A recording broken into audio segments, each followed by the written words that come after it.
विधानसभेचा निकाल आल्यानंतर महाविकास आघाडीला मोठ्या पराभवाचा सामना करावा लागला आणि त्यानंतर महाविकास आघाडीच्या नेत्यांनी ईव्हीएम मध्ये गडबड असल्याचा आरोपही केला।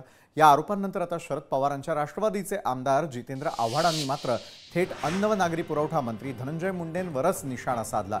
निवडणुकीदरम्यानचा एक व्हिडिओ त्यांनी रिपोस्ट केलेला आहे, जो आपण टेलिव्हिजन स्क्रीनवर या क्षणी पाहतोय। आव्हाडांनी मुंडेंच्या विजयावरच सवाल उपस्थित केले। व्हिडिओमध्ये एक व्यक्ती ही ईव्हीएम वरून धनंजय मुंडे यांना मतदान करत असल्याचं दिसतंय। मतदान केंद्र ताब्यात घेऊन धनंजय मुंडे यांना मतदान केल्याचा दावा या व्हिडिओ शेअर करणाऱ्या व्यक्तीकडून करण्यात आला। गजाभाऊ नावाच्या एक हँडलवरून हा व्हिडिओ शेअर करण्यात आलेला असून तोच व्हिडिओ आता जितेंद्र आव्हाडांनी रिपोस्ट केलाय।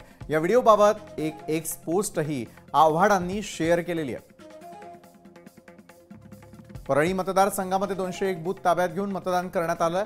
शाई लावायची आणि बाहेर जायचं। मतदान केंद्राच्या आतमध्ये तुमचं बटन दाबण्याचं काम ही गँग करायची, सगळे एकदम ट्रान्सपरंट पोलिसांसमोर, असं परळीचे उमेदवार राजाभाऊ देशमुख यांनी सांगितलंय, अशी एक पोस्ट केलेली आहे जितेंद्र आव्हाडांनी। पुढे लिहितात, व्हिडिओ आहेत काही ठिकाणचे, कोण काय करणार?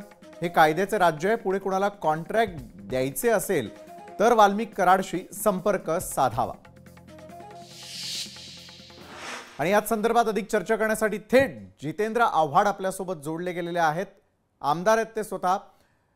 जितेंद्र आव्हाडजी, परळी मतदारसंघातले 201 बूथ ताब्यात घेऊन घडत असलेल्या प्रकाराचा व्हिडिओ ट्विट करण्यात आलेला होता। मतदाना दिवशी परळीमध्ये मग नेमकं काय घडलं असावं? असं आहे की हा राजकीय अभिनिवेश, राजकीय पक्ष यांना बाजूला ठेवा। बर, जे काही वास्तव आम्ही सांगतो बीडमधले ते आम्ही अफवांच्या जोरावर सांगत नाही, तर तिथली वस्तुस्थिती सांगतो। अच्छा, तिथे ज्या पद्धतीने कमरेला रिव्हॉल्वर लटकवलेली गँग जी आहे, परळीमध्ये कार्यरत असलेली कमरेला रिव्हॉल्वर लटकवलेली गँग, बर, यांनी धडाका लावला होता बूथ कॅप्चरिंगचा। अच्छा, ह्याच्यातला थोडासा आधी जाऊया। लोकसभेनंतर उच्च न्यायालयात एक याचिका गेली होती। त्या याचिकेवरती सुनावणी पूर्ण करताना हायकोर्टाने सांगितले की 122 बूथ अतिसंवेदनशील आहेत आणि त्याच्यावरती तुम्ही सूक्ष्म नजर ठेवा, ते अतिसंवेदनशील आहे। नाही, पण जितेंद्र आव्हाडजी, तुमचा दावा आहे की हे सगळं तिथे बूथवरती असलेल्या पोलिसांसमोरच घडत होतं, मग कुणाच्या वर हस्ताने हे सगळं सुरू होतं? त्याच परळीमध्ये काही बूथ म्हणजे 201 बूथ असे आहेत की जिथे फक्त शाई लावण्यात आली, शाई। अच्छा, आणि शाई लावून त्या माणसाला बाहेर काढण्यात आलं। मतदार जो मतदानाला गेलाय, आतमध्ये एक माणूस बसलेला असायचा त्याच्या मशीन जवळ, तो बटन दाबायचा आणि मतदान करून घ्यायचा।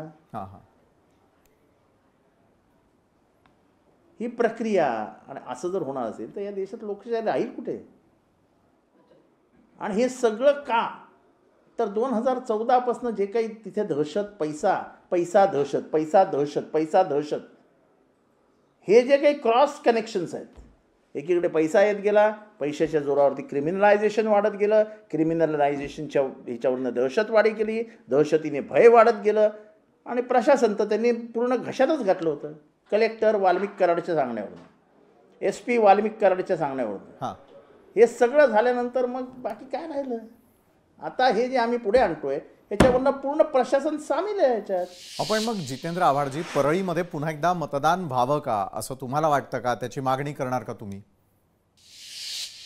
काहीही कायदेशीर कारवाई होऊ शकत नाही, एकंदरीतच कोणीही गांभीर्याने घेत नाही। आमचं म्हणणं एवढंच आहे की काही गोष्टी उच्च न्यायालयाने सुमोटो घ्यायला पाहिजेत। जर बूथ कॅप्चरिंगच्या एवढ्या उघडपणाने व्हिडिओज येत आहेत तर त्याच्यावरती ॲप्लिकेशन आणि 6-6 महिने तारखा कशाला पाहिजेत? जर फंडामेंटल राईटवर आणि तुमच्या संविधानातील प्रिॲम्बलवरच हे प्रश्न चिन्ह निर्माण होतोय, तर उच्च न्यायालयाने सुमोटो घ्यायला पाहिजे। बूथ कॅप्चरिंग काय सोपं आहे काय? आणि इतक्या उघडपणाने, इतके प्रशासकीय अधिकारी उपस्थित असताना।